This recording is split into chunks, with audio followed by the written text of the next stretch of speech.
Hi everyone, welcome back to Tech Talk. Today we're going to be talking about standardized tests. I'm Nyla. I am in the 12th grade and I was in the graphic print communications magnet. I'm Chandler. I'm also in the 12th grade and I was in environmental science. I'm Jennifer. I'm in 11th grade and I am in the Academy of Health Professions magnet.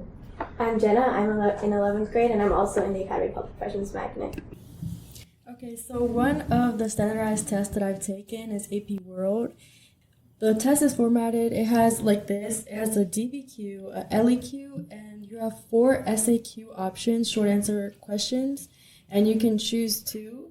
And I know for the written part, you get an hour and 40 minutes to write out your responses. Okay, so I haven't taken an AP test yet, but I'm preparing to take the AP English Lang and Comp test. And all I know about it is that it has a multiple choice section and an essay section. So we have to write 3 essays in 2 hours. And that would be a rhetorical analysis essay, a synthesis essay, and an argumentative essay. Okay, so last year I took AP Psych, and it was multiple choice and a couple FRQs with multiple terms. So the way I answered the Psych FRQs was IDA, which is identify. First, you basically say what the term is, then you define it, and then you apply it to whatever script they give you. And for the APES test, it was basically multiple choice, and then they gave us multiple situations where we had to describe what they were talking about or a specific term, etc. And for a push, we had to do some FRQs, such as a DBQ, an LEQ, and multiple SAQs, and it was also a multiple choice question. And I also took the SAT and the ACT. Personally, I found that neither of them were easier than the other. It's just more of what you prefer. Do you prefer tests that you have to move quickly or when you can take your time? Yeah, I agree. I took the SAT and I also took the AP Lang test. Both of them, I feel like, you saw how Chandler talked about the formatting of it, and Jenna, so both of them I feel like you just need to prepare well for, but for me on a personal level I just found it easier to prepare for the SAT because I had SAT prep, whereas AP Lang it was kind of it was not bad, but it was I had a little bit less time to prepare in my mind because I had SAT right before it. All right, so there are also 3 types of standardized tests. There's achievement, which is measuring how much you've learned, for example, at the end of a course. And then aptitude it's like a prediction of how well you'll do in a class. And then diagnostic measures what you already know with no prior education. Yeah, and with that, we're going to go into the stressors from tests. For me, a test, I get very stressed out over tests, but it's very stressful for standardized tests because you never really know what's going to be on it unless it's an AP exam, because most of the AP teachers are going to know how it's structured. Whereas if you take the SAT or the ACT or even the PSAT, you don't really know what's coming at you because they change it up every year. So it's very stressful to prepare for that in my mind. Yeah, also just the testing environment in general is kind of stressful. Just some people just do worse, they'll know the material, but when they actually have to sit and do the test, they just kind of blank. So it's kind of stressful in that sense too. So I feel like a personal stressor for me is having an allotted time window because it makes me forget things. So I feel like this is a tip. I'm jumping ahead a little bit, but I feel like you should really practice taking mock exams and stuff like that because it'll really help you prepare and feel a little bit more comfortable with the structure and the time you're given. I definitely agree. Actually, with the allotted time thing, this again is jumping to tips, which we're gonna get to a little bit later. But Miss Coates had a tip where if you check the time and you time yourself out for each question, then you're gonna be able to finish the test in enough time because you're constantly making sure that you're on time. But I can agree with that because I don't like being timed either. It's really annoying. Okay, so the PSATs at Western, they kind of do play a role in what classes you can be recommended for and placed in. But always remember that you can go to your teacher, and if you don't get placed for a certain class, you can get a recommendation to go into the class you want to. So just keep that in mind if you don't score really high on the PSAT. Oh, also, if you do very well in the PCT, you can get you can qualify for merit-based scholarships and stuff like that. Yeah, and also don't be afraid to talk to your counselors and talk to your teachers, because just because you don't do too great on the PSAT doesn't mean that you're restricted from taking a certain class. Like, you can still take a class as long as you get a signature from a teacher and you talk to your guidance counselor. It's very easy to get that switched up. One of the cons of like standardized tests at Western Tech is that it's kind of plastered everywhere. So if you don't do the greatest on your SAT and somebody else does better, it's going to be like you feel like you have to compare yourself, but don't feel like you have to compare yourself or compare your scores. And I know it's intimidating because I didn't do that great on the SAT, and I have to see other people walking around like that they got this SAT score, but you don't have to feel that way because you're going to get into college regardless. You're going to do whatever you want to do regardless. Like, you're still able to achieve it. Your SAT score doesn't really define you, if that makes sense. In my mind, it doesn't. And also keep in mind that most schools now, they're going test optional. So even if you don't get the greatest score, if you don't submit it, it won't count against you. So now we're going to go into tips and tricks for standardized tests. Right now, I'm taking the AP French class, and I'll be taking the AP French exam. And one thing that I definitely advise you to do is kind of do what Monsieur Leave is telling you. So constantly be listening to things, constantly be doing writing. And just when you do listen, one of the things that he does tell you to do is, like, when you're listening to like podcasts or something like that, take note of words that you know and try and make a summary of it so that you fully understand it. Jennifer, do you have anything to add? Yeah, so I'm in a joint class with the AP French students, and I think one of the most important keys of success that I picked up on is really immersing yourself into that language. And you can really do this by watching movies, listening to music, and just surrounding yourself with people who speak that language. And I know sometimes you might not have those people around you, so doing something like switching the video settings of your game into the language you want to learn, you'll pick up a lot from the native speakers, which will help you with the conversation portion of the AP test. And another piece of advice that I can give you is to practice your skills, find the online test, and like I said, go to the mock exams that your teachers offer. Yeah, I definitely agree. Also, if you're taking like an AP Lit exam or taking an AP Lang exam, talk to your teachers. Like, if you want to practice writing a certain essay, for example, like in my AP Lit class, we took a practice timed writing poem exam, and we did a whole activity on how we can improve on that. Talk to your teachers about that so that they can give you feedback. That way you know how to hit the right points on the exam so you can do well, because they do want you to do well. Personally, what worked for me for most of my exams is the Princeton review. I mean, it's a little expensive, but it's definitely worth it because it breaks down everything in like ways that's so much easier to understand, especially for like your science classes and your history classes, and it gives you all these sorts of tricks. Also use mnemonic devices and also videos on YouTube. There's tons of recaps. Like for AP Bio, there's both been videos. Like it was mentioned earlier, there's Heimler's History. There's tons and tons of people that you can watch that are really helpful, and they'll break it down for you. Also, for like the AP Lang exam, like just make sure you practice writing in a timed environment, because a lot of people are good at writing, but it's just that they haven't been used to writing under a time crunch, which is very difficult. So just keep practicing those essays and make sure you know what elements to incorporate into each type of essay. And also utilize College Board because they have a lot of good practice sections for the multiple choice and like essay prompts and stuff like that. And jumping off of what Jenna said, I'd also say definitely a lot of practice, especially multiple choice practice. You can never go wrong with that. There's tons of online practices with answer keys. Princeton Review has some in the back of the book. You can find them everywhere. You can even ask your teacher. I'm sure they'll have plenty. Okay, so I did want to add, definitely do take advantage of College Board. This is specifically for the AP World Test. I mean, any test, honestly, but the mini lessons they post, they really target the key skills you need for the AP World. And you also really do need to have a good understanding of the content so you can actually make those valid points and connections in your essays and successfully answer multiple choice questions. But also, multiple choice questions, you can dig out an answer from the reading and just interpret the reading and actually find the answer. And like Chandler said, Heimler's History is a really good resource. He's on YouTube and he does a really good job of breaking down the units and condensing the information. And one last tip, do not cram for your exams. Definitely space out your studying. Do not do it in a week. Take it from us. It never works, ever. No, it does No, not. it doesn't. Also, for like the 9th and 10th graders, once you take the PSAT, you can link your scores to Khan Academy, and they'll give you guys specialized study tips or study questions, and that's really helpful because it targets the stuff that you need to work on that you got wrong on the PSAT, so you'll be better prepared for the SAT. Yeah, definitely. And also for those 9th and 10th graders, don't be discouraged if you're not automatically put in a certain AP class, because sometimes not taking an AP class is probably the best thing that you can do.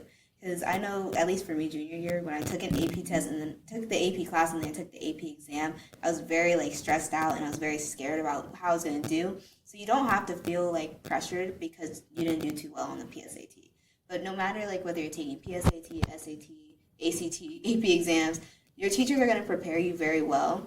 One thing for me, for the SAT, I used a lot of when Mr. Jett was teaching SAT prep, I reviewed a lot of his tips before the test, and I also used like I said earlier, Miss Coates' timing out strategy. But using that even on AP exams was actually really helpful to get through the multiple choice and make sure that it was fully finished in time.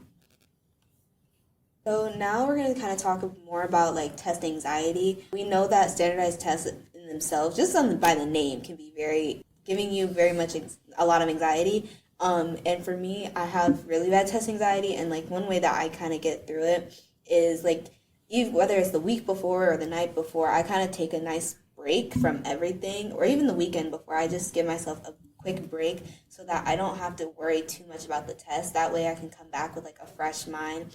I definitely do not, like Jennifer said, don't cram, but I also don't advise staying up super late. Don't pull all-nighters or anything like that, because then the only thing that's going to be on your mind is the test, and that's going to just make you even more stressed out. So try not to stress yourself out too much. It's okay to take a break and give yourself time, because you know that you're going to do well if you just study and give yourself those breaks and give yourself time to take a break. Just let your mind be cleared and then come back to it. I definitely don't recommend trying to cram everything the day before the test or something, because I feel if you don't study that day, you'll be more relaxed the next day. Also, something that helps me whenever I'm taking any test is just kind of, well, of course you have to be prepared, but also think about after the test and how you'll be much more relieved, and you can do something you like, or spend time doing a hobby or something. And I feel that helps me be more relaxed and just excited to take the test. And also, make sure you eat a good breakfast, because the last thing you want to be is during a test, lightheaded, and that's all you can focus on. So definitely make sure you eat a good breakfast, bring a snack for the break, and get a good night's sleep the day before. And also, even during the test, if you start to feel yourself getting overwhelmed, then just close your eyes for a second, take a deep breath, look away. You can let yourself 15 seconds to spare. And during your breaks, just kind of, I'm not advising walking in the halls, just so everyone knows. But when you have the time, just take a break, walk to the bathroom, and even if you don't have to go to the bathroom, just walk down and walk back. That way you have a quick 5 seconds, 5 minutes of relaxed time before you move on to the next part of the test. Don't I'm not saying wander the halls. I'm saying just because the teachers are going to know that you're going to be gone, just go to the bathroom real quick, take a deep breath, and then come back. That way you're fully ready to get into the next part. Yeah, definitely. And it's also just stretch your legs for a little bit, and just the time to gather your thoughts before you get into the next section. And also for the test, you should develop a good study plan. I know Mr. Richmond, he told us we should have started studying 2 months before the test, and then, don't stay up all night though. Just spread it out. Make sure you do that. And also, what Jennifer and Nylah were saying, make sure you get out that room during the test, though. Don't wander the halls like Nylah was saying, but still just step outside, because that room is very tense, and just being surrounded by that all the time is just terrible. So make sure you just get out. And then if you're one of those people that gets very nervous and your heart starts beating really fast and stuff, just try deep breathing and slow breathing, because that actually really helps. I agree. And also, to go back to kind of preparing for the test, start finding study groups. For me, study groups really helps, even with regular classes, to be honest. Just having people that you can rely on that also understand the content. That way, if somebody doesn't understand one thing and you understand that, you can help them, and maybe they understand something that you don't, and you guys can kind of learn from each other. And I really think study groups helps, because sometimes you guys don't all get the same notes, and then you can kind of build off of each other, and that's really going to help prepare you for whatever test it is, whether it's SAT, AP exams, or whatever. Yeah, Yeah, and studying with your friends probably just makes it more enjoyable in general. Yeah. And also after the test, don't just wallow in the thought of how you did. Try and forget about it for a little bit, because if you just beat yourself up over that, then I mean, it's no point because the test has already been taken. You can't change it. So you can always retake it. Yeah, I agree. I remember last year after the SAT, I went to graphics and like we all just did not talk about the test. We kind of just like all hung out and we're just like, we were kind of given a break by Mr. Adeline, which was really nice of him because he kind of just, he knew that we were going to be like really worn out. So he just kind of let us chill and we just had a really good time because it was nice outside. So we kind of like took a second and just broke away. So try and allow yourself to have that time. Don't worry about your exam, like your grade, because at the end of the day, it's not going to define who you are. Also, and just always remember that these tests don't define you and it doesn't measure how knowledgeable you are. Yeah, I agree. They don't, just because you take the SAT and you score low doesn't mean that you're not smart. That's not what it is. Honestly, a lot of standardized tests are flawed and they are not fully correct. So you shouldn't, I'm not saying to fully believe everything that they say, but like also don't, because it's not going to define whether you get into college or anything like that. Because like Chandler said, most colleges are test optional and they're not really looking into how smart are you. Like they're really looking into like what kind of person you are, not so much of the standardized test. Yeah, a lot of colleges now just want to see a well-rounded person with like extracurriculars, volunteer. So it's not always about academics as much as just being well-rounded. Exactly. And when you go into a job interview in the future, nobody's going to ask you what your SAT score was. I promise. It really doesn't, I mean, I'm not saying it doesn't matter, but it's becoming less and less of a big factor, like Jennifer and Jenna have been saying. Sorry, like Jenna said. Yeah, I think we should just, even though this podcast is really much about standardized tests, just know like there are so many ways to prepare for them. And there's also a lot of ways to just make sure that you don't get super stressed by it. Because we all know here, like we're juniors and seniors, we all know like the amount of stress that an SAT brings on you, especially when you get reminders about it every single day. Or if you are just constantly thinking about it because your parents might be telling you, like, in your 9th grade year, you have to prepare for your SAT that's coming in junior year. Try not to be super stressed about it. You're going to do well. We know that you're going to do well. Just prepare, do everything that we've been telling you guys to do, and you're going to do great. Also remember that you don't necessarily have to send your AP scores to your colleges, so keep that in mind. And like we always said, they don't define you. And also, the different colleges accept different AP scores, so make sure you research what college you're interested in and what AP scores they would accept. Yeah, doing your research is actually really, really important, especially if you're like looking into taking a certain AP test and maybe you don't feel like you're going to be super prepared for it, or maybe you just don't feel comfortable taking it. Just make sure that you do your research before you sign up for the class. That way you don't feel like you're stuck there. And that's a really good point, because some colleges don't accept any credits on certain things, or they'll accept it, but it doesn't count for a certain class. So definitely, like they're saying, make sure you do your research. Yeah. And then also, we just advise you to use all of the tips that we've given you, because overcoming test anxiety is probably the number one thing, especially with all the standardized tests coming up. And we just... Also, if the school doesn't offer a class, an AP class that you're interested in, then you can always self-study. There are tons of resources out there, so you can just sign up for it and take it yourself. I do know that there are some students who have done that, so that's always an option. Also, when you're taking an AP class, just make sure you also enjoy it. I know they're really difficult, but even personally, like I'm really enjoying taking AP language just because it's really interesting to learn about different writing and stuff like that and learning how to be a better writer. So make sure you enjoy that because it's a really good opportunity for you to learn new things that you wouldn't learn in a regular class. And also, I feel like taking an AP test or AP class, you really do learn a lot about yourself, like what study habits work for you. You also develop a close-knit like group of friends that you can study with, like Nylah said. So that's really important. You can just carry that on with you in your high school career. Yeah, don't be afraid to reach out for your friends for help, especially in AP classes, because at the end of the day, they're the ones who are going to help you get stronger, because they may have things that they work for them that they can recommend that work for you, and vice versa. So it's very helpful. Also, like Jennifer said, like taking an AP class really shows you what you're capable of, because you might have not thought you would have been able to take like such a rigorous course, but then you might end up excelling in it. So you really should just take that chance. Oh yeah, and sorry for interrupting. But also, keeping up with the rigorous thing, don't fall behind. I know it's hard and it's easy to procrastinate, but don't fall behind. Just keep up with it. Even if it gets hard, make time. You got this. Just keep going.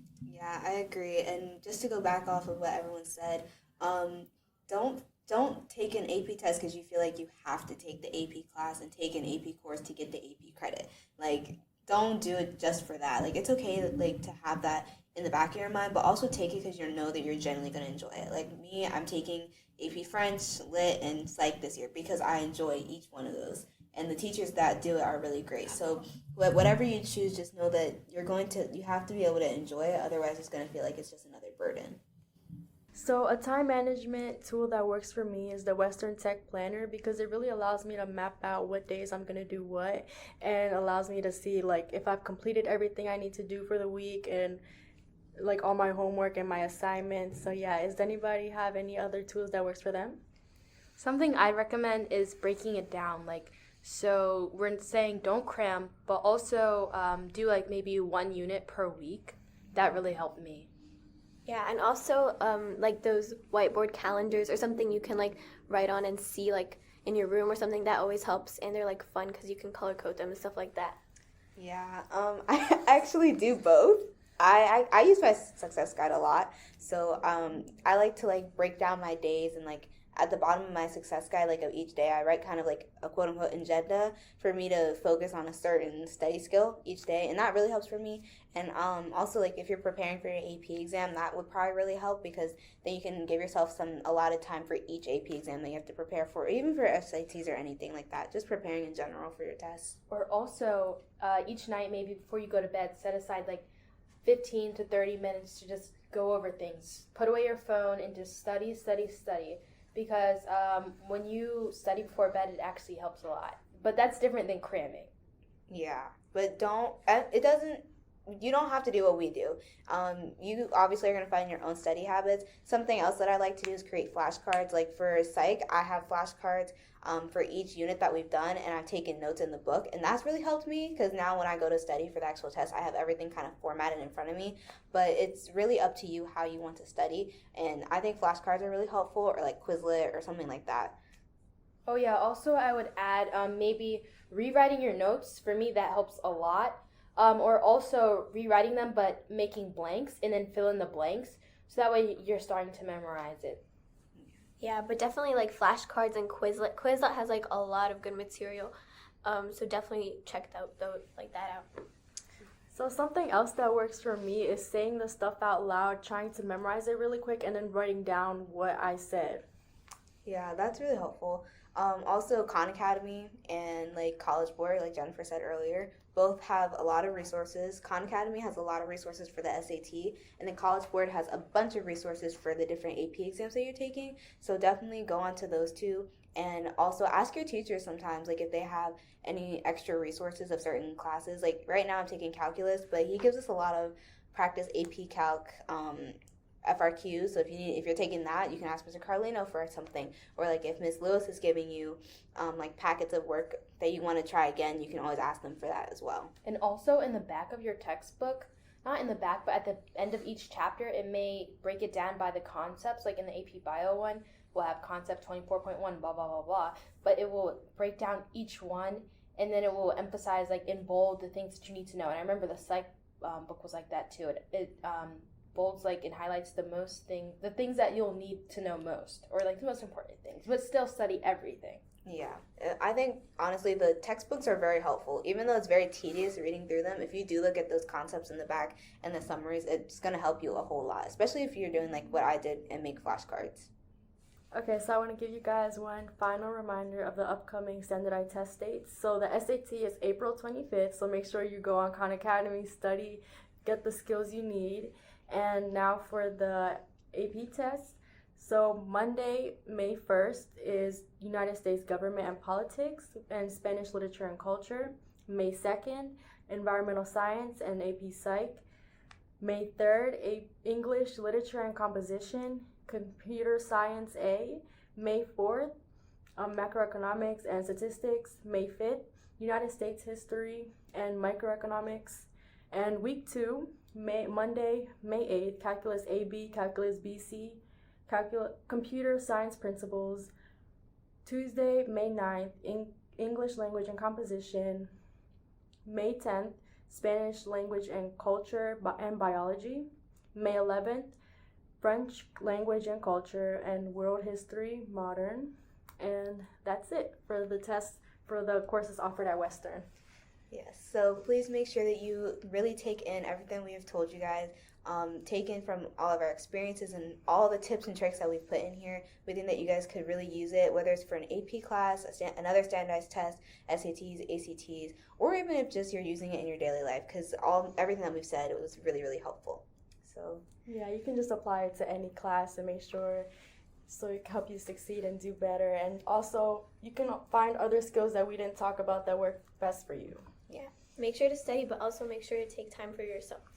Yeah, and it's also a process of trial and error. So if something doesn't work one time, learn from it, improve on it, try something different, and just keep trying to find stuff until you figure out which works best for you.